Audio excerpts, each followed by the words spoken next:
हे ईश्वरा सर्वांना चांगली बुद्धी दे, आरोग्य दे, सर्वांना सुखात आनंदात ऐश्वर्यात दे, सर्वांचं भलं कर, कल्याण कर, रक्षण कर आणि तुझे गोड नाम मुखात अखंड राहू दे. सद्गुरुनाथ महाराज की जय. सद्गुरु पैमावली मातोश्री माईंना प्रथम कृतज्ञपूर्वक वंदन. आणि आपण सर्व सद्भक्त सत्श्रोते आपणा सर्वांना हृदयपूर्वक नमस्कार. गेल्या वेळेला आपण पुण्याई या अंगाने काही प्रश्नांनी उत्तराचं चिंतन केलं होतं. अजून त्याचा संबंधित एक आणखी एक प्रश्न आहे आणि कोणाला जर प्रश्न असेल तरी मला विचारावे. जाणीव आपली आहे ना, पाहणे, जाणणे, शिकणे, करणे आणि भोगणे ह्यावर त्याच्यावर जरा तर पहिला जो प्रश्न आहे तर आपण नेहमी म्हणतो ना, पुण्याही पाठीशी आणि गाठीशी असे दोन शब्द वापरतात. त्याचा अर्थ नेमका काय असा प्रश्न आहे. पूर्वीच्या काळी आपण पैसे कुठे ठेवायचो? पूर्वी जरा खिशात वगैरे नाही, गाठीशी. कळलं ना, म्हणजे धोतर असायचं आणि धोतर असलं की तर फोन केला की त्याला म्हणतात गाठीशी. गाठी तुला पैसे आहेत का? तुझ्या गाठी तुला पैसे आहेत का असं विचारून तुझ्याकडे पैसे आहेत का? तर जे आपण पुण्य म्हणजे आता इथे पैसे मिळवले की ते ठेवतो इथे, तसं पुण्य मिळतं कुठे जाणार? गाठी. आत्ता जे काही कर्म करतो ते आपल्या गाठीशी पुण्य असायला पाहिजे. आणि पाठीशी म्हणजे आपल्याला आपण जे जन्माला आलो त्याच्यावर आपल्या बरोबर पाठोपाठ आपल्या आलेलं ते पुण्य पाठीशी. आणि त्यामुळे जन्मोजन्मी आपला प्रत्येकाचा जो जन्म होतो तिथे पाप पुण्याचा संबंध असतो.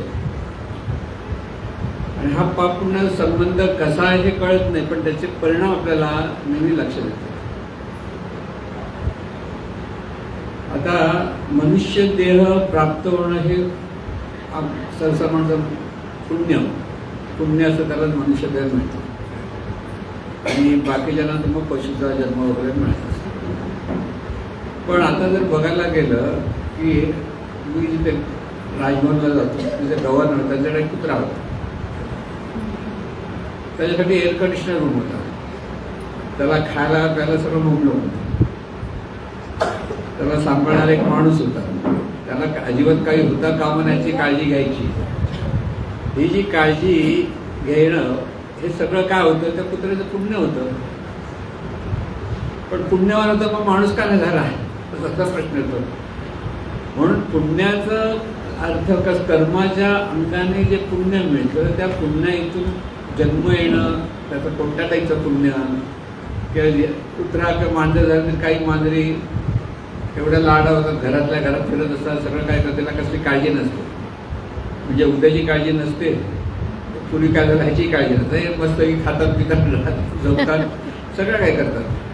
तर हे पुण्यवान म्हणाले ना. माणूस असं आरामात झोपून राहू शकत नाही. म्हणून इथे ही जी पुण्याई म्हणतो आपण, ही पुण्याई प्रत्येक जाणीवेची संबंध आहे. जाणीव ते जाणीव देह धारण करते. तर ती कधी मनुष्य देहात असतं तर कधी प्राणी मात्राच्या देहात. त्यामुळे येणारा जन्म हा त्यांच्या पुण्याईनेच मिळतो. म्हणजे प्रत्येकाला आपलं शरीर हे आपलं प्रारब्ध आहे. प्रारब्ध म्हणजे आपण केलेल्या पुण्याईतून आपल्याला हे प्रारब्ध म्हणजे परिस्थिती म्हणजे प्राप्त होत होतं. पुण्याईचा परिणाम प्रारब्ध म्हणजे कर्मातून पुण्य आणि पुण्यातून प्रारब्ध. म्हणजे पूर्वीच्या कर्मातून आपल्याला हे पुण्याई मिळालेलं असते.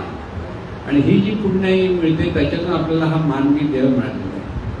पण आता मानवी देह मिळाला तेवढा कुठे पुण्याई असतं असं नाही. मग आता मानवी देह म्हणतात काही आजारपणात, लहान मुलं आजारी असताना जन्माला येतात, काही अधू म्हणून जन्माला येतात, तर काही गुडगुडीत असतात, तर काही सोन्याचा चमचा तोंडात घेऊन येतात. म्हणजे अदानीच्या घरात जन्माला काय तुला प्रश्न आहे, आपोआप तो डायरेक्ट राहून जातो जन्माला आल्याबरोबर, होतं की नाही.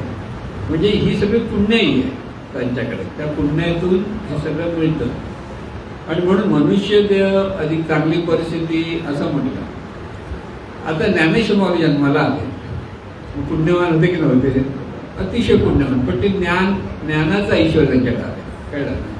संपत्ती नव्हती. संपत्ती नव्हती, इथेही काही पुण्य आणि पापाचा संबंध आहे ना. मी अदानीच्या घरात जन्म काय कोणत्या गरीबाच्या घरात जन्म काढली, ती त्या जाणीवेचं जे काही पाप आणि पुण्याचा जो अर्थ आहे त्याप्रमाणे हा जन्म आहे. म्हणून पुनर्जन्म आहे की नाही असा जो प्रश्न पडतो, त्या प्रत्येक माणूस जन्माला आल्यानंतर त्याच्या वाट्याला वेगळी वेगळी परिस्थिती येते. त्याला कारण काय? त्याला कारण हेच सांगितलं की पूर्वजन्म त्याने काय पाप केलं, पुण्य केलं, त्यामुळे त्याला मिळतं. म्हणून पाठीशी पुण्याई घेऊन आपण जन्माला येतो. त्यामुळे आपले आई वडील हे आपले प्रारब्ध आहे. ते म्हणते काय परिस्थिती जी येते जे जे पुण्याने मिळतं ते आई वडील प्रारब्ध, भाऊ बहिणी प्रारब्ध, नातेवाईक हे प्रारब्ध. आणि त्या प्रारब्धात ते चांगलं असेल की वाईट असेल ते आपल्या पाप पुण्याने.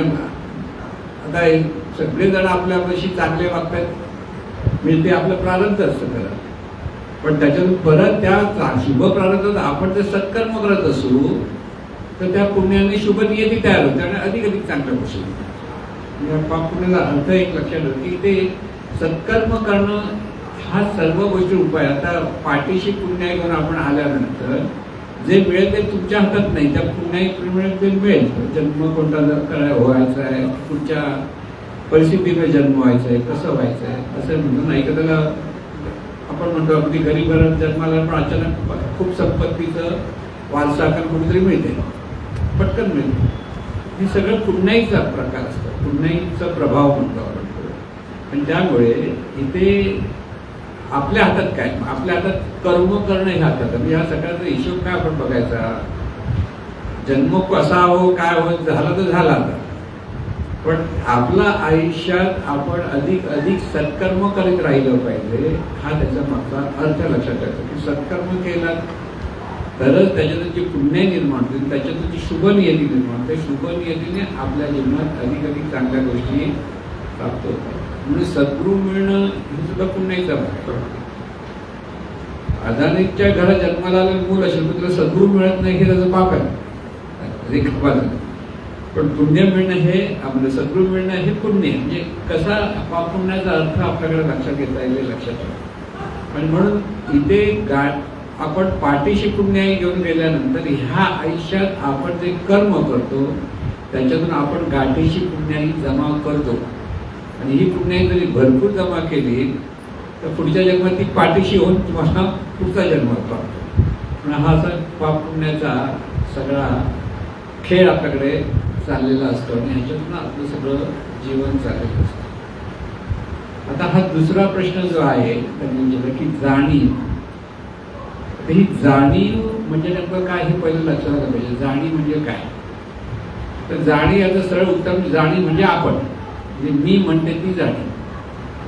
दुसरं अगदी सोपं का, मी आपल्याला प्रत्येकाला मला असं वाटतं, मी असं करतो, मी तसं करतो, मी असं करेन तसं करेन, हे जे ठरवतं कोण, हा विचार कोण करतं, तर मी म्हणणारी जी शक्ती आहे त्याला आपण जाणीव म्हणतो. म्हणजे ही जाणीव सतत जाणत असते. जाणणं हा जाणीवेचा स्वभाव आहे. म्हणजे मुंगीच्या ठिकाणी सुद्धा जाणीव आहे, तिलाही धोका कळतो, तिला काय गोडगुडे हे कळतं. हे सगळं जास्त ती जाणीव त्या शरीराचा उपयोग करून, मुंगीच्या शरीराचा उपयोग करून ती त्याप्रमाणे ते सगळं मिळवू शकतं. तसंच प्रत्येक मनुष्याच्या देहाच्या ठिकाणी जाणीव, प्रत्येक प्राणी मात्राच्या ठिकाणी जाणीव. म्हणजे जाणीव कुठे नाही, जिथे जिथे जिवंतपणा आहे तिथे तिथे ही जाणीव असते. जाणीव आहे तोपर्यंत जिवंत. जाणीव जर देहातून बाजूला झाली की त्याला माणूस संपतच आयुष्य असं आपण म्हणतो. आणि म्हणून ही जी जाणीव आहे, ह्या जाणीवाचं कार्य कसं चालतं हा महत्त्वाचं लक्षात घ्यायचं. की जाणीव आहे म्हणजे काय, पहिलं जाणीवचं कार्य म्हणजे ती सतत, आता डोळे, कान, नाक, जिव्हा आणि त्वचा अशी 5 ज्ञानेंद्रियातून ती कार्य करते, जाणण्याचं कार्य ती करते. आता ही जी जाणीव जाणण्याचं कार्य करते असं म्हणण्या अगोदर आपण झोपतो. म्हणजे कोण झोपतं, कोण झोपतं, शरीर झोपतं. शरीर झोपतं की जाणीव झोपतं, सांगतो. अंतर्मन झालं जाणीव नेहमीमुळे जातो. जाणीव नेहमी स्वरूप होऊन राहते, त्याला म्हणतात झोप. झोप म्हणजे काय? पूर्णतः ती नेणीवेच जाते, म्हणजे आपल्या मूळ स्वरूपात जाते, तेव्हा त्याला म्हणतात झोप. म्हणजे झोपतं कोण बघायला गेलं तर जाणीवे झोप. जाणीवे बहिर्मन जे आहे ते बहिर्मनाचं कार्य थांबलं की एक तर ती झोपलेली म्हणायची की एक तर ते बेशुद्ध म्हणायची. दोन्ही बघतो, एखादा म्हणून बेशुद्ध पडला तरी जाणीवेचं कार्य होत नाही. आणि त्यामुळे नेणीवे मूळ स्वरूप आपलं काय आहे? आपण नेणीव स्वरूप आहोत. सगळे आता काही काही पॉईंट आपलं जाणीव म्हणजे काय कळलं पाहिजे, त्याशिवाय नाही कळलं.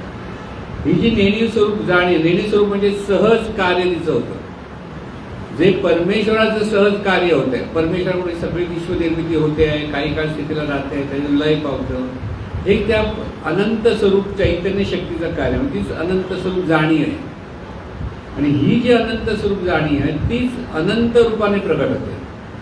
अनंत रूपाने प्रगट होताना प्रत्येक रूपामध्ये पण तीच जाणीव. आता समजून घ्या मी काय म्हणतो. समजा मोठा तलाव आहे आणि तलावामध्ये अनेक झरे बाजूला फुटलेले आहेत, त्याच्यात निर्णाश ओळ म्हणतो आपण, झरे म्हणतो, झरे किंवा ओळ म्हणतो, त्याचे वाहत आहे. तलावातलंच पाणी तिथे वाहतं ना.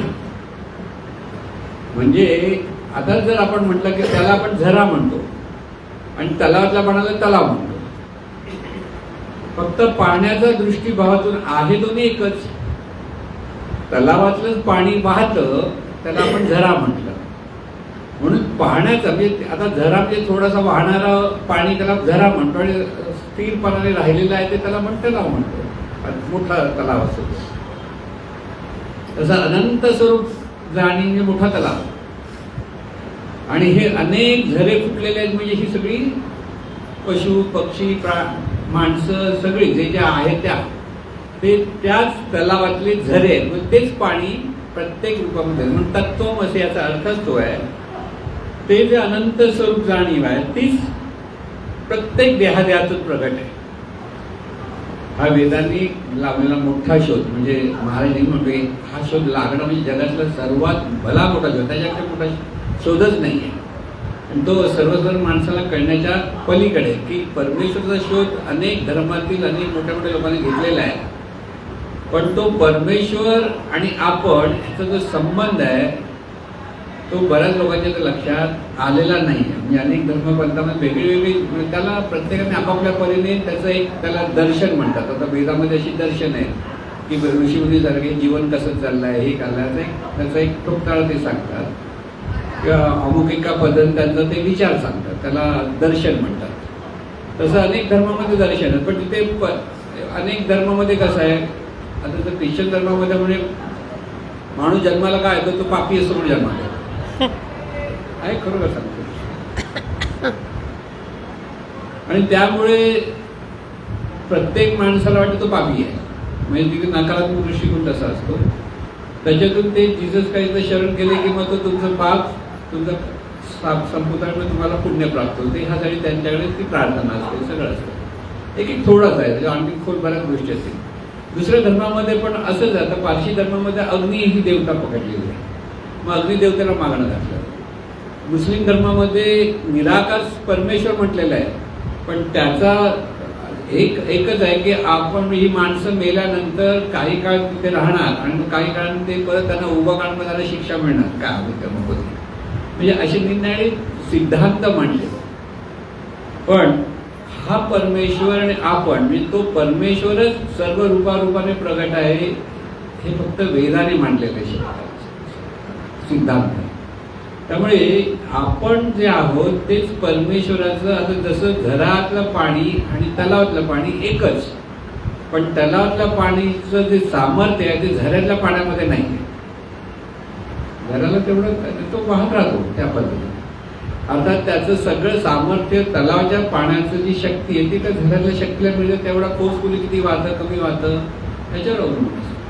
तसं हे जे अनंत चैतन्य स्वरूप अनंत स्वरूप जाणीव तीच प्रत्येक रूपातून प्रगट आहे. आपण म्हणून जे आहोत ते आपण म्हणजे ती जाणीव आहोत. ह्याचं काय ते अनंत स्वरूप जे परमेश्वरी शक्ती आहे त्याचंच आपण अंग आहोत. वेगळे नाही.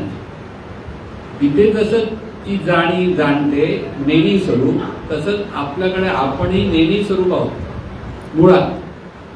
पण शरीराचा जसा स्पर्श होतो, म्हणजे शरीरात मेंदू म्हणून जे आपल्या मनुष्य त्याच्यासाठी मेंदू हा जो अवयव आहे, ह्या मेंदू या अवयवामुळे ही नेणी स्वरूप असली जाणीवपूर्वक जाणते.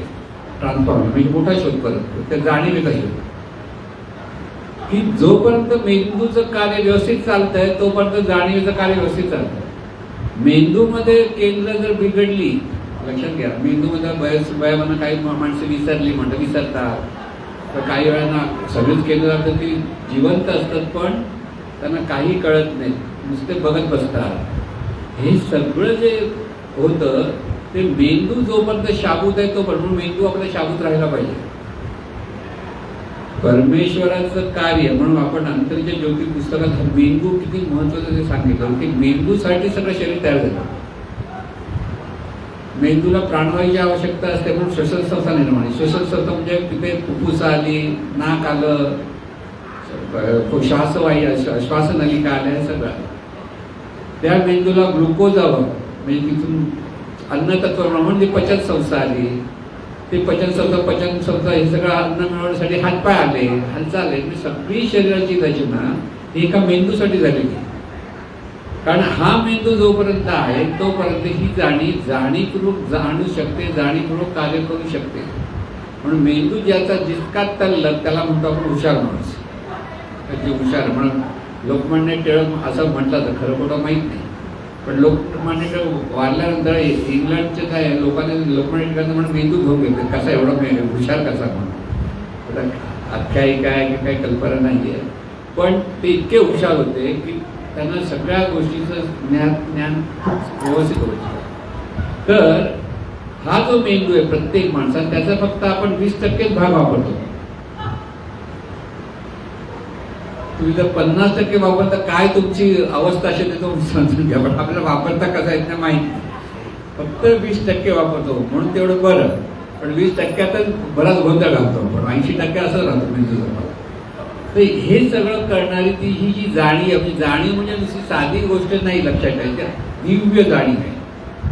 फक्त ह्या दिव्य जाणीवेला ह्या शरीरातून कार्य करताना आपण कुठून आलो, कसे आलो, पुढे आपण कोण आहोत ह्याचं ज्ञान पुरत नाही. तिथे पुण्य एक संपली त्याची.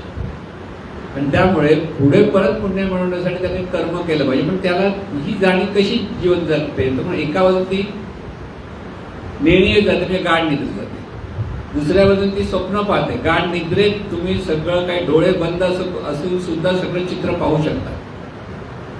त्याप्रमाणे तुमच्या मनामध्ये भावना चांगल्या वाईट पण निर्माण होत असतात. तिथे तुम्ही रडता पण, कधी हसता पण, कधी घाबरता पण. वाघ मागे लागले धापा सुट लागतो माणूस, झोपेत धावत असतो ना, ओरडत असतो, तोंडातून आवाज ना ओ माझं अरे काय झालं म्हणतो आपण. सगळं खरं वाटत असतं. म्हणजे हे सगळं दाखवतं कोण? जाणीवच.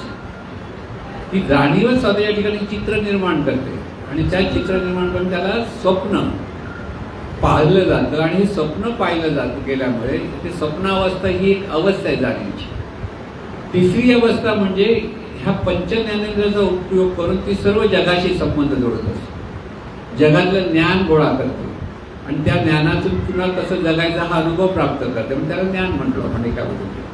आणि ह्या जाणीवपूर्वक जाणण्यातून आपल्याला आनंद होतो. गाढ झोपेत आपण आनंदी असतो, पण आनंद काय हे आपल्याला माहीत नसतं. गाढ झोपा आले की सकाळी म्हणतो हा गाढ झोप लागली, मला बरं वाटलं, म्हणजे तू आनंदात होतास, हा त्याचा अर्थ. पण एकदा झोप लागत नाही तर म्हणतो ना बरोबर झोपलेलाच असतो, पण त्याला वाटतं मी झोपलेलो नाही, बरोबर अस्वस्थ असतो. म्हणजे ह्या सगळ्या गाढ झोपेमध्ये आपल्याला सर्वात जास्त आपण सुखी असतो. म्हणून कोण होता रावणाचा भाऊ? कोण? कुंभकर्ण. सगळ्यात सुखी होता, 6 महिने झोपून राहायचं.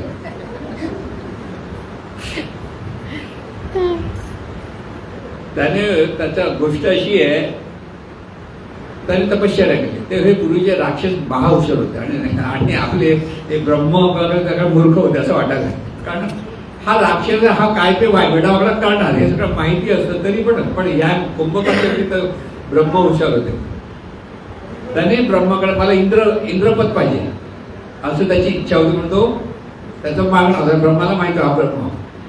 पण त्याच वेळेला सरस्वतीला त्याने खूण केली आणि इंद्र म्हणण्याच्या ऐवजी त्याला निंद्र पाहिजे. म्हणजे देव पण लवाड असत, द्यायचं कसलं की काही करू शकता असं म्हणजे कसं होतं गोष्टीत आपण या सगळ्या. त्यामुळे विचार निद्रा प्रसन्न झालं तर निद्रा प्रसन्न 6 महिने झोप. कळलं? तर आपल्या ह्या जाणीवेच्या ह्या अवस्था आहेत, निद्रावस्था, स्वप्नावस्था आणि जागृत अवस्था, 3 अवस्था. जागृत अवस्था म्हणजे झोपेमध्ये आपण गाढ झोपतो, तिथे दुसरं काही नसतं. तिथे 2-3 प्रकारच्या झोप आहेत. म्हणजे अगदी गाढ झोप असते, त्याच्यावरची एक थोडीशी वेगळी झोप असते.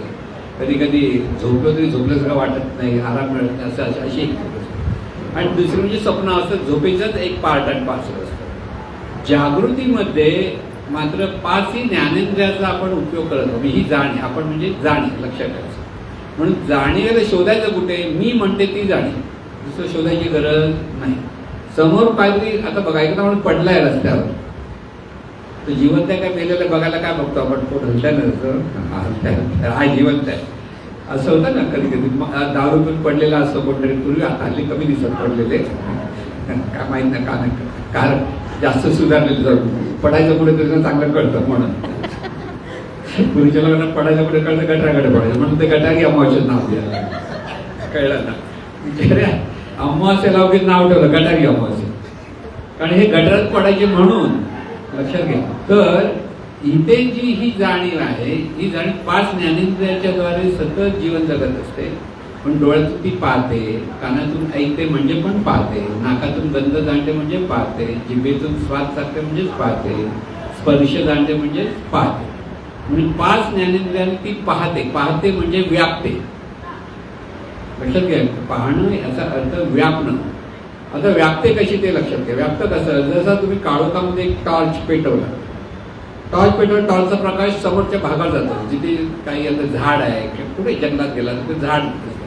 तर ज्या झाडावर प्रकाश पडतो तो तिथे हा प्रकाशाने व्यापतो, हा पडतो ना. जेवढा प्रकाश तेवढंच आपल्याला दिसतो झाड. पण ह्या प्रकाशाबरोबर ह्या डोळ्यातल्या जाणीवेचा आत्मप्रकाशही तिथपर्यंत पोचतो. हा आत्मप्रकाशही त्या प्रकाशावर त्या झाडाला तेवढंच व्यापतो. आणि जेवढं व्यापलाय ते ज्ञान घेऊन तो आत्मप्रकाश पुन्हा ही जाणीवच इतकी लांब लचक जाऊ शकते आणि परत येते. आणि मग तिच्याकडे मेंदूमध्ये ती केंद्र चालू होतात, त्याचा बोध घेतला जातो. मग जाणीवपूर्वक कळतं की हे झाड आहे. किती क्षणात होतं? अमुक एखादी गोष्ट जी आहे म्हणताना प्रत्येक वेळेला ही जाणीव समोरच्या वस्तूवर व्यापते म्हणजेच पाहते. ती व्यापल्यानंतर ते व्यापून तिचं सगळं ज्ञान ती गोळा करून मेंदूपर्यंत ती सगळी संवेदना येतात. आणि त्या सगळ्या संवेदना मेंदूपर्यंत आल्यानंतर मेंदूच्या ठिकाणी असलेलं जे काही संस्कार आहे, ज्ञान आहे, त्याप्रमाणे ते वस्तू काय ह्याचा त्याला अनुभव येतो. म्हणजे आता अनुभव कसा येतो? पहिलं पाहणं असतं. नुसतं पाहिलं म्हणजे ते व्यापलं आणि परत आले.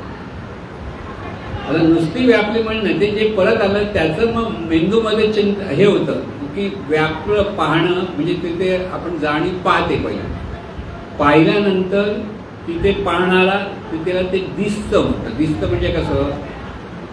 दृश्य दिसलं म्हणजे झाड आहे हे कळलं. आता झाड आहे कळलं म्हणजे पाहणारा तो दुसरा झाला दृष्टा, म्हणजे पाहणारा म्हणजे दृष्टा. दुसरा झाला ज्ञाता म्हणजे जाणणारा काय वस्तू आहे. तेव्हा ते जे दिसलं वस्तू ते आहे झाड, हे जाणलं म्हणून त्या ज्ञाता झाला. ज्ञाता म्हणतात. मग दृष्टा आणि ज्ञाता अशा 2 गोष्टी आहेत. नुसतं जाणलं नाही, त्याच्यामध्ये परत त्या जाणल्यामध्ये चिंतन करतं. आपल्याला उपयुक्त आहे की नाही उपयुक्त, आपल्याला फायदेशीर आहे की न फायदेशीर, आपल्याला हवं की नको, ह्या सगळ्याचं जे चिंतन होतं त्याला म्हणतात ध्याता. चिंतन करणं. चिंतन केल्यानंतर मग त्या चिंतनातून आपण कृती करतो. म्हणजे समजा समोर वाघ दिसला, समोर लांब वाघ बघितलं, वाघ आहे. पहिला कळत नाही, आधी काय भुसभुस दिसतं, आपण डोळ्यात हे करून बघतो. ती जाणीवेने बरोबर त्या वाघाचं तोंड व्यापलं की त्याला कळलं हे वाघ आहे. आता वाघ आला की आतमध्ये जाणलं वाघाला जाणलं पुढे चिंतन काय आहे, पळायला पाहिजे. तर काय होणार? हा खाऊन टाकल्यानंतर आता खाऊन टाकणार हे जेव्हा त्याला कळतं तो माणूस काय करतो, कृती करतो, पळायला लागतो. 2-3 कृती असतात माणसाकडे. एक तर तो पळतो किंवा घाबरून थरथर तिथेच पळतो, कळलं की नाही, नाहीतर मारायला जातो. 3 गोष्टी असतात. प्रत्येक ही जाणीवेची 3 प्रकारे ह्या कृती होतात. एकच कृती होईल याची गॅरंटी. म्हणजे आता सगळे प्राणी मात्रांचं पण असंच असतं, ते पाहतात, जाणतात आणि नंतर आता साप आपल्याला चावायला येतो. म्हणजे काय, आपण त्या समोर आहोत चावायला का, तो भीतीने चावायला येतो. कारण त्याला वाटतं आपल्याला ही समोरची वस्तू जो प्राणी आपल्याला मारेल म्हणून तो त्याला आपल्याला मारायला जातो आणि तो भीतीने मारतो. आपणही भीतीने. बघा, तुमच्या हातामध्ये जर अशी वरून पाल खाली पडली तर तुम्ही काय कराल, ती कराल. बिचारी पाल हातमध्येच मरून गेली. हिच्या हातात अशी गेली होती म्हणून मी सांगतो तुम्हाला. मग वरून पाल खाली पडली केलं, ही केलं म्हणजे काय, हातात बिचारी पाल आली होती आणि बघितलं तर पाल मरून गेली बिचारी.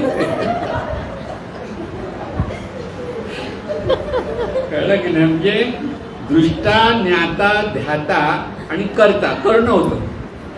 आता केल्यानंतर मग शेवटी परत भोगणं येतं. केल्याचा परिणाम काय, अरे बापरे पाल मिळली. जर अंधश्रद्धा असेल तर सोन्याची पाल करून घालावी लागली असेल, नाहीतर काय झोप गेली, अरे बापरे माझ्याकडे आता पाप झालं पण मग सोन्याची पाल द्यावी लागते. माहिती आहे, पाल जास्त मिळली त्याला. आता मी काय दिली नाही पाल सोन्याची नाही. म्हणून आपली ही जाणीव म्हणजे आपण पाहणारे असतो म्हणजे त्याला दृष्टा म्हणतात, जाणणारे असतो त्याला ज्ञाता म्हणतात, चिंतन करणारे असतो त्याला ध्याता म्हणतात, त्याच्यातून कृती करणारे होतो त्याला कर्ता म्हणतात आणि कर्त्याचा जो फळ मिळतं म्हणजे त्याचा जो परिणाम म्हणून आपल्याला, फळ म्हणजे परिणाम, तो परिणाम तो आपण अनुभवतो त्याला भोगता म्हणतात. म्हणजे क्षणोक्षणी आपण ह्या सगळ्या गोष्टी आपल्याला होतात. म्हणजे ह्या 5 अवस्थेतून, कारण 7 अवस्थेत मागे आणखी 2 आहेत. पाहणाऱ्याच्या अगोदर स्फुरणारा असतो, स्फुरणाच्या अगोदर असणारा असतो. म्हणजे आपण शांत बसलोय बघा, ते असणारे असतो, काही काय भांडण नाही, शांत बसलो. पण मध्ये वाटत चला उठूया, स्फुरण झालं, उठल्यानंतर समोर दिसायला लागलं, काय कुठे जाऊ, त्याला समोर इथे रस्त्याला जाऊ, पाहणारा झाल्यानंतर रस्त्याने पुढे पुढे चालल्या म्हणजे आधी बघ किती लांब आहे, चला एवढ्या लांब जाऊ शकतो. चिंतन केलं, आता जाणलं, चिंतन केलं, मग कृती केली, प्रत्यक्ष चालायला लागले, कृती झाली. आता कृती करून पाय दुखायला लागलं, परिणाम होणार, बस झालं बाबा बसलं म्हणजे भोगता झालो. म्हणजे ह्या सतत कृती ह्या जाणीवेच्या चालू, ह्याला जीवन म्हणतात. आपण जीवन जगतो म्हणजे काय, ह्या 5 स्टेपमधून. पण जर ज्यावेळेला 5 स्टेपच्या मागे काय आहे, स्फुरण आहे, स्फुरणारे आहे, आपण सतत स्फुरत असतो आणि त्याच्या मागे केवळ शांतपणे असणारे असतो. म्हणून ही जी सगळी प्रत्येक जाणीवेचं कार्य चालू आहे. म्हणजे प्रत्येक जणाकडे ह्याच गोष्टी होतात पण त्यांना कळत नाही, का क्षणात या होतात. म्हणजे जसं आपण चंद्र पाहतो, किती चंद्र लांब आहे, कितीतरी प्रकाश वर्ष तो लांब आहे, जवळ नाहीच आहे. पण ही जाणीव त्या चंद्रापर्यंत पोहोचते. रॉकेटने चंद्रावर माणूस जातो तो वेगळी गोष्ट, पण आपण चंद्रापर्यंत डायरेक्ट पोहोचतो. म्हणजे जाणीव आपण म्हणजे जाणीव चंद्रापर्यंत पोहोचते, चंद्राचा आकार व्यापते. मग ती पूर्ण पौर्णिमेचा चंद्र आहे की तृतीयेचा आहे काय द्वितीयेचं, ते सगळं बघते, जाणते आणि त्याच्यातून आनंद घेऊ शकते. लक्षात घ्या. म्हणून जाणीवेकडे प्रचंड सामर्थ्य आहे ती क्षणात. आणि ही क्षणात म्हणजे तुम्ही तुमच्या अगदी मुलाचं, मुलगा गेला अमेरिका, मुलाचं स्मरण केलं, क्षणात ती तिथपर्यंत पोचलेली असते, त्याला त्या मुलाला व्यापते आणि परत येते. हे सगळं तर, पण आपल्याला त्या गोष्टी कळत नाहीत. कळत का नाही, आपण मनाने कल्पना केली, कल्पना नसते. कल्पनेपेक्षा ही जाणीव प्रत्यक्ष ह्या गोष्टी अनुभवत असते. त्यामुळे ह्या सगळ्या गोष्टी अनुभवण्याचं कार्य आपलं म्हणजे आपण जाणीव आहोत, म्हणजे आपण कोण आहोत हे कळण्यासाठी हे सगळं सांगितलेलं. आपण म्हणजे शरीर नाही, शरीरातून जाणणारी ही जाणीव आहे. हे जेव्हा कळतं तेव्हा परमार्थ सुरू होतो.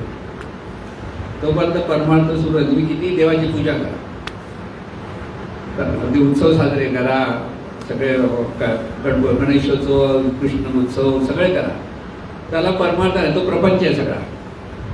खरा परमार्थ हा जाणीवेच्या जाणण्यात आहे. लक्षात घ्या, ही जाणीव आहे, ही जाणण्यात जाणीवेचा परमार्थ आहे. परमार्थ म्हणजे खरा शुद्ध अर्थ, आपलं शुद्ध जीवन ही आपण जाणी आहोत हे अनुभवण्यासाठी. आणि हे अनुभवण्यासाठी आपल्याला सद्गुरूंकडे जाऊन हे कळतं, म्हणून सद्गुरू आपल्यासाठी देव असतो. कारण हे सगळं ज्ञान सद्गुरूंमुळे मिळतं. आपल्याला आपोआप कधीच कळू शकत नाही आपण कसे चाललेले आहे. आपण शरीराच्या अपेक्षेत आपली ओळख धरलेली असते आणि शरीराच्या अपेक्षेतच आपण सगळं जीवन जगत असतो. पण जेव्हा आपल्याला आपण जाणीव आहोत हे कळतं, त्या जाणीवेकडे सामर्थ्य किती हे कळतं. म्हणून शरीराच्या अपेक्षेत आपल्या वाटाला आलेली परिस्थिती, प्रारब्ध हे जाणीवेच्या कर्मामुळे जरी मिळालं तरी ते देहभावामुळे आपण त्याचा उपभोग होतो. जर तुम्ही जाणीवच आहे कळलं की तुम्हाला पुण्य पण नाही आणि पाप पण नाही, पाप पुण्यातून सुटका झाली म्हणायचं कारण का, जाणीव आहे हे तुम्हाला कळलं पाहिजे. शरीर आहे, शरीराच्या अपेक्षेत सगळे चांगले वाईट परिणाम येतात. म्हणजे आपल्याला दुखलं तर शरीराच्या अपेक्षेत, पण जेव्हा तुम्ही गाढ झोपेत असं पुढे दुखतं तिथे सुखही नाही आणि दुःख नाही. तिथे असतं ते शांती सुख म्हणजे समाधान असतं आणि ते समाधान हेच खरं सुख असतं. आपण आपल्या मनासारख्या झालेल्या गोष्टीला सुख आणि दुःख म्हणतो. आपलं कोणी कौतुक केलं सुखी झालो की नाही, पण तेच कोणते अपमानास्पद बोललं तर रागावतो किंवा दुःखी होतो. कशामुळे, ही जाणीव स्वतःला मी देह हे समजते म्हणून.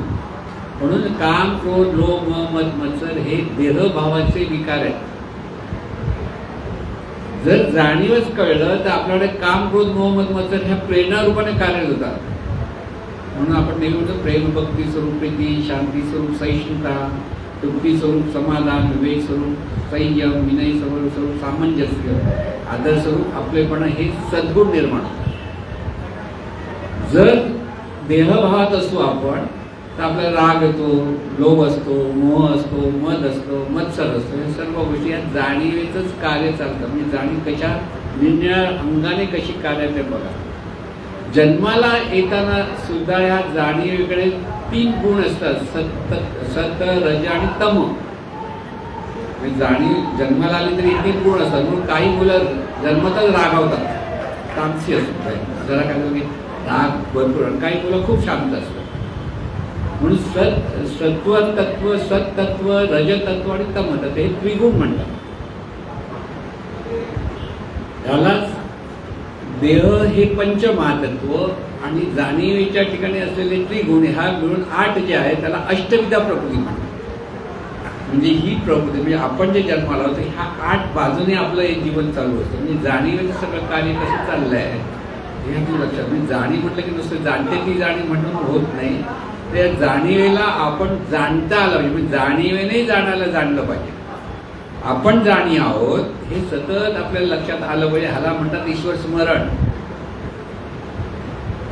ते म्हणून मी देवाचं स्मरण करतो, रामाचं स्मरण करतो, कृष्ण, त्याला ईश्वर स्मरण नाही म्हणत. शुद्ध परमार्थामध्ये, शुद्ध परमार्थामध्ये जाणीव म्हणजे पूर्वी त्याला आत्मतत्व म्हणायचे. आत्मतत्वाने आत्मतत्वाचं स्मरण करणं म्हणजेच ईश्वर स्मरण.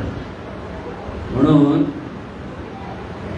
एका ठिकाणी विवेकानंदांनी सुंदर एक लिहिलेलं आहे, तुम्ही 33 कोटी देवांची पूजा करत असाल पण जर आपण कोण आहे हे तुम्हाला ओळख होत नसेल तर तुम्ही नास्तिक आहात. स्पष्ट सांगितलं. लोक काय म्हणतात आपण देवाची पूजा करतोय बघून आपण आस्तिक. विवेकानंद काय म्हणाले, तुम्ही 33 कोटी देवांची पूजा करताय, 33 कोटी, 1-2 नको, 33 कोटी देवांची पूजा करताय तरी तुम्ही नास्तिक. कारण जोपर्यंत तुम्ही स्वतःला ओळखत नाही तोपर्यंत तुम्ही नास्तिकच असतो. खरा आस्तिक तोच की जो स्वतःला ओळखतो. मी जाणीला ओळखतो तीच आस्तिक. म्हणून महाराज काय म्हणायचे, आस्तिक म्हणतो देवाला मानतो आणि नास्तिक म्हणतो मी देवाला मानत नाही. दोघंही नास्तिकच आहेत. खरा आस्तिक कोण, जो देवाला अनुभवतो तोच आस्तिक. देवाला म्हणजे जाणीवेचं दिव्यत्व अनुभवते तो खरा आस्तिक असतो. म्हणजे आता बघा परमार्थ कसा आहे, शुद्ध परमार्थ, त्याला आपण म्हणतो शुद्ध परमार्थ. आता शुद्ध परमार्थामध्ये ही जाणीवच देव आहे. आता हे शुद्ध परमार्थ नामस्मरण करा म्हटलं त्याचा अर्थ काय, ही जाणीव आहे, ह्या जाणीवेला राम नाव द्या. ही जाणीव आहे, त्याला शंकर म्हणा, त्याला विठ्ठल म्हणा. म्हणजे जाणीव जाणीव शब्द वापरायचा असेल तर त्याला देवाचा म्हणजे दिव्यत्वाचा भाव द्या. म्हणून विठ्ठल विठ्ठल विठ्ठल करताना कुठे बघायचं? ह्या जाणीवेने ही जाणीव आहे हे लक्षात घेत घेत नाम घ्या. ते खरं नामस्मरण, नाही तर त्याच्याशिवाय सगळी नामस्मरण खरी नाही. तुमच्याबद्दल बाहेर जाऊन बोलू नका. मग तुम्ही 5,000 नाम घेत असाल तर मन स्थिर राहील, त्याचा उपयोग होतो, नाही असं नाही. पण खरं नामस्मरण कुठे? सद्गुरूंकडनं नाम घ्यावं लागतं का? हे ज्ञान घेतलं तरच नाम. ते ज्ञान नसेल तर ज्ञानाशिवाय नाम हे नाम नसतंच. ते कधी कधी नुसतं कर्मकांड होतं आपलं. आणि त्यामुळे प्रत्येक गोष्ट ही जाणीवेच्या स्मरणातून झाली पाहिजे, तेव्हा तो परमार्थ असतो. जाणीवेच्या स्मरणातून तुम्ही प्रार्थना करा तर ती खरी प्रार्थना असते. जाणीवेच्या स्मरणातून तुम्ही नाम घेता तेव्हा ते खरं नामस्मरण असतं. जाणीवेच्या स्मरणातून जे जे कर्म कराल तीच परमेश्वराची पूजा असते. आणि परमेश्वर म्हणतो आपण, की म्हणजे अनंत स्वरूप जाणीव हा परमेश्वर आहे. ती जाणीव आपण म्हणून जेव्हा असतो तर ती आपल्याला ते कळत नाही, म्हणून आपण जीवरूपातलं हे चैतन्य म्हणतो. त्याच जीवरूपातल्या जाणीवेला आपण जाणीवत कळतो तर ती शिवरूप झाली. म्हणजे परमेश्वर आणि हा ईश्वर, प्रत्येकाच्या हृदयात ईश्वर आहे असं जे कृष्ण सांगतो, त्याचा अर्थ ही जाणीव प्रत्येकाच्या ठिकाणी आहे. ती मुळात दिव्य आहे, ईश्वर आहे. पण त्या जाणीवेला आज कळत नाही आपण कोण आहोत, आणि म्हणून ती नश्वर म्हणतो, मी मरणार म्हणतो. जाणीव कधीच मरू शकत नाही. मग घाबरायचं नाही मरणाची, तर मग आपण मरणार नाही कधीच. देह जाईल पण आपण असणार, कळलं ना? म्हणून इथून जन्म मरणाचं सुख हे ज्ञान मिळालं की आपली खऱ्या अर्थात म्हणजे एक घट्ट झालं पाहिजे, मरणारच नाही. मरणाची भीती कोणाला?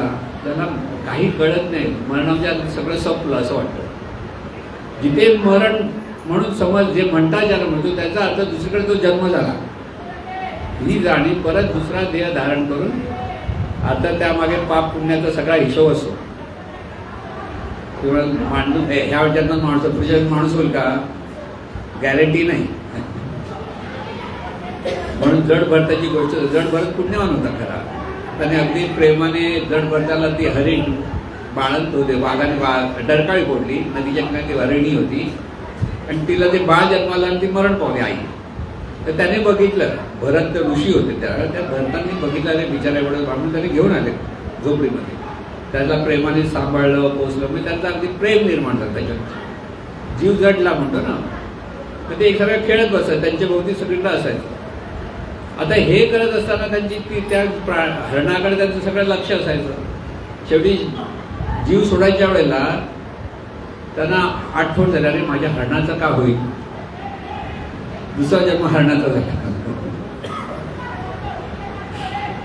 म्हणून प्राणी जर कोण पाळत असतील,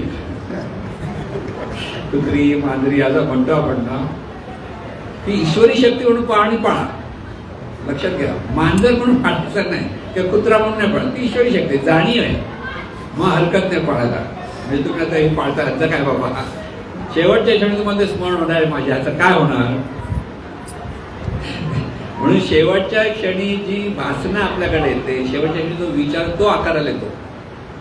म्हणून याच्यासाठी केला होता 8 तास शेवटचा क्षण गोड. गोड म्हणजे ह्या देवाच्या स्मरणात व्हा. म्हणून महाराजांनी एकदा प्रवचन तेच सांगितलं. तर एकदा महाराजांना म्हणतं नाम घेतलं की तुम्हाला पुण्य मिळतं, तुम्हाला पुढचा जन्म चांगला म्हणाले महाराज. नाम कशाला? शेवटच्या क्षणी नाम घेतलं ते पुण्य येतं ना. कारण कशाला शेवटच्या क्षणी मी घेईल राम राम राम म्हणा काय येईल? अरे तुझ्या तर मला कळलंच नव्हतं कधी. आणि मग थोडा मग तो मूर्ख आहे म्हणत. म्हणजे मला तर मूर्ख का म्हणतात? मरताना कोण समोर दिसणार? यम येतो ना. यम कशावर येतो? रेड्यावर. रेडा दिसेल, यम नाही दिसणार, कारण देव आहे. मग तुला दिसणार कोण? रेडा. मग तुझ्या पुढच्या जन्मात काय जाशील तू? म्हणून आपल्याकडे सतत चांगले विचार असले पाहिजे, सद्गुरूंचं स्मरण असलं पाहिजे सतत. मग ह्या जाणीवेच्या शेवटच्या क्षणी पण आता त्या भरताना खूप तपश्चर्या केली त्या बिचारांना, असं काय नाही. पण शेवटच्या क्षणी महत्व अडकलं. हरणाच्या मधात हरण झाला. आता हरणाच्या जन्मात सुद्धा त्याला कळत होतं, कारण तो तेवढा ज्ञानी होता. मग एका राजाने त्याला बाण मारला आणि तो मरण पावला आणि मग तो परत मनुष्य देहा जन्माला आला. बघा कसं आहे. आता मनुष्य देहा जन्माला आला तर तो मला वाटतं 8वा मुलगा होता त्या घरातला, की 5वा की 8वा काय, सगळ्यात लहान. पण ह्याला चांगलं माहिती होतं की आपण ह्या भानगडीत अडकलो, हरणाच्या प्रेमात अडकलो, पण आता काय बोलायचंच नाही कोणाला. म्हणून तो जन्माला आला काय बोलायचंच नाही, गपचूप असायचा. आणि सगळे त्याला म्हणा हा मूर्ख माणूस आहे, बोलतच नाही ना, सांगतच नाही. आता मी जाणीव बघा कशी जाणीव, काहीच त्याला ज्ञान होतं पण ती बोलायला मागत नव्हतं, त्याला कुठे अडकायचं नव्हतं. म्हणून सगळे भाऊ त्याच्याकडनं काम करून घ्यायचे. घरातल्या बहिणी बिनी सगळ्या अशा त्या बरा मिळाला ना, चांगला गडी मिळाला, धाकट होता. विहिरीतून पाणी आण, झाड झुकाळ, झाडांना पाणी घाल, हे घाल, हे सगळं काम करायचं वाटेल शेवट. पण हा शांत काहीच बोलायचं नाही. म्हणून त्याचं नाव पडलं जड भारत. म्हणजे जड म्हणजे मूर्ख. तर तो एका झाडाखाली बसला होता, तिथून राजा चालला होता पालखी. तर पालखी भोई असतात, पालखी उचलणार. तर एक भोई आजारी पडला, मग त्याला जमेना. तर मग तो त्याच्यावर प्रधान होता, त्याला राजाने दुसरा कोणते माणूस पकड घरचा घ्यायला का चालला बरोबर, ती पालखी हलते वाटेल, ज्याला जमत नाही. तर हा बसलेला दिसला, त्याला बरोबर हे बसला. तो पण बिचारा खांदा लावून चालायला लागला. तर समोर मुंग्या दिसल्या, पण मुंग्यानं वाचवलं. तो असं असं पळायला लागला. मुंग्यानं त्याला मारायचं, पण त्याला ज्ञान होतं हे सगळे जीव आहेत कसं मारू. तर राजा म्हणाला एवढा धडधाकटाने तुला सरळ चालता येत नाही का. तेव्हा तो सगळीकडे जीव कसा आहे ह्याचं त्याच्या तोंडातून वाक्य घेतं. बघ किती जरी असलं कुठेतरी स्फुरतंच, स्फुरणारं झालं तिथे. राजाला प्रकाश पडला, हा काहीतरी कुठे कोणतरी मोठा ज्ञानी दिसतोय. त्याने थांबवलं आणि मग त्याला विचारलं आणि मग त्याने त्याला काही गोष्टी सांगितल्या. तेव्हा त्या सगळ्यांना कळलं की हा जड भरत नव्हता, तो ज्ञानी भरत होता. आणि ह्या सगळ्या गोष्टीतून आपल्याला लक्षात जाणीवेचा हा प्रवास आहे. आपण पण असेच प्रवास करतो. आपला प्रवास पण असाच आहे की ते आपण काय कर्म करतो, त्या कर्मातून आपला दुसरा जन्म होणार आहे. आणि ह्या कर्मात जे सुखदुःख आपण अनुभवणार ते आपल्याला ह्या ज्ञानातून जर करायला लागलं, म्हणजे आपण म्हणजे जाणीव. म्हणून कोणाचा द्वेष नको. देहभावात द्वेष आहे, जाणीवेत तोही जाणून मीही जाणीव, कशाला द्वेष करणार. लक्षात घ्या, जर आपण एकाच अनंत स्वरूपाची सर्व अंग आहोत तर आपण एकमेकाचा द्वेष, एकमेकाचा राग, एकमेकाच्या स्पर्धा कशाला करणार. देहभावात या सगळ्या गोष्टी आहेत. स्पर्धा आहे, एकमेकाचा राग आहे. आता उजवा हात आणि डावा, उजवा हात चांगलं काम करतो मग डावात रडतो, असं काय होतं का. उजवा हात डाव्याचा तिरस्कार करतो, कसला डावा, त्याला लिहिता पण येत नाही. उजवा हाताने लिहिणाऱ्या माणसाला डावाचा तिरस्कार होत का. दोन्ही आपलेच. तसं ही सर्व ज्या जाणीवेचा अभ्यास खऱ्या अर्थाने होतो, जाणीवच आहे कळायला लागतं. त्या जाणीवच सर्वत्र आहे म्हटल्यानंतर सगळे आपलेच होतात, तिथे वेगळं कोणून उरत नाही. हा जाणीवेचा व्यापकपणा, ही जाणीव प्रगल्भ झाली, त्याचा ज्ञानातून प्रगल्भ. म्हणून इथे आपल्याला जेव्हा आपण देहापुरती मर्यादित होतो, संकुचित असतो आणि देहापुरती मर्यादितून माझं तुझं करतो, तिथे पापाची निर्मिती जास्त होते, पुण्य कमी मिळतं, पाप जास्त होतं. आणि म्हणून आपल्या जीवनामध्ये अडीअडचणी, संकट सगळी जी येतात त्याचं कारण आपलं कर्म. म्हणून सतत सर्व जे काही आहे ते सद्गुरूचं जे म्हणा किंवा ईश्वराचं, मी करता म्हणता तेने तू कष्टी होसी, राम करता म्हणता प्राप्त होई यश कीर्ती प्रताप. म्हणून माझं म्हणायचं नाही, तरी पण आपलं माझं सुटत नाही ना. बघा जुने कपडे झाले, नवीन कपडे तुम्ही घेता, कपड्यात भरलेले आहेत, साड्या आलेल्या असं काय म्हणजे. आणि म्हटलं जरा जाऊ दे ना, एवढं कशा नवीन आता भर आणि जुने दे ना. आधी हो पण म्हणतो छान आहे हो, अजून काय खराब नाही झाली, ठेव ना. छोट्या माझी भांडी बघा, बायकांना आज पुरुषांना पण त्यांचं असं काय नाही, बायकाचं असं आपल्या अरे माझ्या माहेरून आणलेली भांडी येते नाही पडणार. अरे काय करते, त्याला उपयोग द्या, तर दे कोण तरी दुसऱ्याला उपयोग होईल. नाही देत का, मोह आहे आपल्याला ह्या सगळ्या. हा देह पासून मोह असतो. बऱ्याच वेळा बघा आमच्या सुनबाईचा एक मोठा ते मोठं ते रगडतात ना, काय म्हणतात त्याला, मोठा दगड असतो, दगड मोठा हो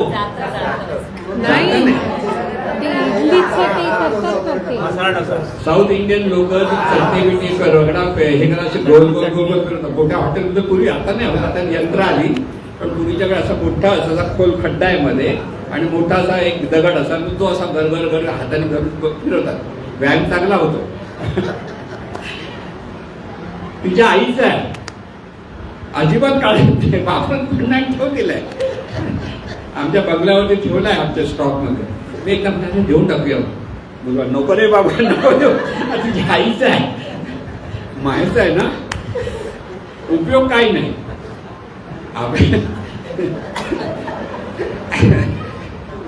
आपल्याला उपयोग नसतो तरी जीव सुटत नाही, लक्षात घ्या. शेवटच्या क्षणापर्यंत काही माणसं जीव सुटत नाही, त्याला कारण तेच असतं, नाही सुटत, अरे जा बाबा असं म्हणतो ना आपण. अशी जाणीव आहे, म्हणजे चांगली पण आहे. ज्ञानातून ती चांगला विकास साधू शकते, पण अज्ञानातून मात्र अविचार घडवते. लढाया, भांडणं, ही सगळ्या छोट्या छोट्या गोष्टी आपण एकमेकांची भांडत बसो ना, हे सगळं देहभावाची लक्षण, म्हणजे अज्ञानाची लक्षण आहे. का आहे ते सामुत्कारण मिटवून टाकत, तुला काय हवं, मला काय आवडत, बाबा हे घे तुझं, हे माझं, संपलं.